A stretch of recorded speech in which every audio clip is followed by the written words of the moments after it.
നമസ്കാരം, എല്ലാവർക്കും കൊച്ചിൻ ഡെയിലി ന്യൂസിലേക്ക് സ്വാഗതം. കൂടുതൽ വാർത്തകൾക്ക് എല്ലാവരും ചാനൽ ഫോളോ ചെയ്യുക.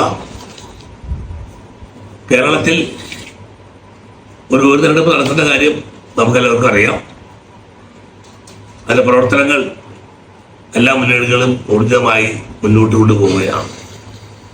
LDF-ന്റെ എം സ്വരാജും UDF-ന്റെ ആര്യാടൻ ഷൗക്കത്തും സ്വതന്ത്രനായി PV അൻവറും BJP-യുടെ മോഹൻ ജോർജുമാണ് അവിടെ മത്സരിക്കുന്നത്.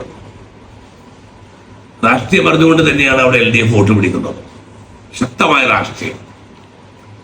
ഇന്ത്യൻ ഭരണാധികാരിയായിട്ടുള്ള BJP-യുടെ ഫാസിസത്തിന്റെ രൂപം പറഞ്ഞുകൊണ്ടും അവർ ഇന്ത്യയിൽ അയച്ചിട്ടുള്ള ആക്രമണങ്ങളെ കുറിച്ചും കേരളത്തോടുള്ള അവഗണനയെ കുറിച്ചും അവരുടെ നയസമീപനെ കുറിച്ചെല്ലാം ശക്തമായി പറഞ്ഞുകൊണ്ട് തന്നെയാണ് LDF വോട്ട് പിടിക്കുന്നത്. അതുപോലെ തന്നെ ഗവൺമെന്റിന്റെ നേട്ടങ്ങളും അതിന്റെ വികസനാത്മകമായ കാര്യങ്ങൾ പറഞ്ഞുകൊണ്ട് തന്നെയാണ് വോട്ട് പിടിക്കുന്നത്. മറുഭാഗത്ത് BJP-യും അൻവറും UDF-ഉം ചരിത്രത്തെ വലിച്ചൊളിച്ചുകൊണ്ടും കള്ളം പറഞ്ഞുകൊണ്ടും പ്രചരണം നടത്തുന്ന കാഴ്ചയാണ് നാം കാണുന്നത്. അതുപോലെ തന്നെ ജനസമ്മതിയുള്ള ഒരു നേതാവും ഇന്ന് കോൺഗ്രസ് ഇല്ല എന്നുള്ളത് വളരെ ദയനീയ കാഴ്ചയാണ്.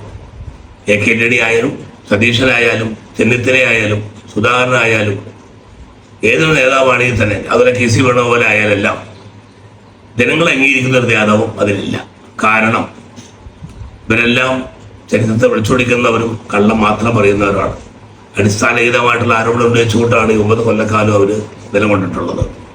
അതിൻ്റെയൊക്കെ സത്യങ്ങളും മറ്റുള്ള കാര്യങ്ങളൊക്കെ ജനങ്ങൾ തിരിച്ചറിഞ്ഞു കഴിഞ്ഞു. അതിൻ്റെ ഏറ്റവും വലിയ ഉദാഹരണമായിരുന്നു കഴിഞ്ഞ ദിവസം നിലമ്പൂരിൽ UDF-ന്റെ കൺവെൻഷൻ ഉദ്ഘാടനം ചെയ്തുകൊണ്ട് KC വേണുഗോപാൽ നടത്തിയിട്ടുള്ള പ്രസംഗം. അദ്ദേഹം പ്രസംഗത്തിൽ പറഞ്ഞതെല്ലാം മുഖ്യമന്ത്രിയെ കുറിച്ച് മാത്രമായിരുന്നു. അടിസ്ഥാനരഹിതമായിട്ടുള്ള ആരോപണങ്ങളായിരുന്നു. അതുകൊണ്ട് തന്നെയാണ് വീറും വാശിയോടെ അദ്ദേഹം അവിടെ പറഞ്ഞിട്ടും ഒരു പ്രവർത്തകൻ പോലും കൈയടിച്ച് അതിനെ പ്രോത്സാഹിപ്പിച്ചില്ല. ഒരു ദയനീയ കാഴ്ച. ഒരു നേതാവിൻ്റെ പ്രസംഗത്തെ ഇത്രയേറെ ഒരു നിസ്സംഗതയോടെ കേട്ടും ചരിത്രം കേൾക്കുന്നുണ്ടായിട്ടില്ല. അതുകൊണ്ട് തന്നെ കേരള രാഷ്ട്രീയം എങ്ങോട്ട് നീങ്ങുന്നെന്നും അതിൻ്റെ പ്രതിസന്ധി എന്താണെന്നുള്ളതൊക്കെ നമുക്കറിയാം. കാരണം ഏതൊരു ഗവൺമെന്റ് നല്ല ചെയ്താലും അത് അംഗീകരിക്കുവാനും മനസ്സിലാക്കാനുള്ള ഒരു കഴിവും പ്രാപ്തിയും നമ്മുടെ ജനതയ്ക്കുണ്ട്. അതുകൊണ്ട് തന്നെ LDF-ന്റെ വൻ മുന്നേറ്റമാണ് അവിടെ കാണാൻ കഴിയുന്നത്.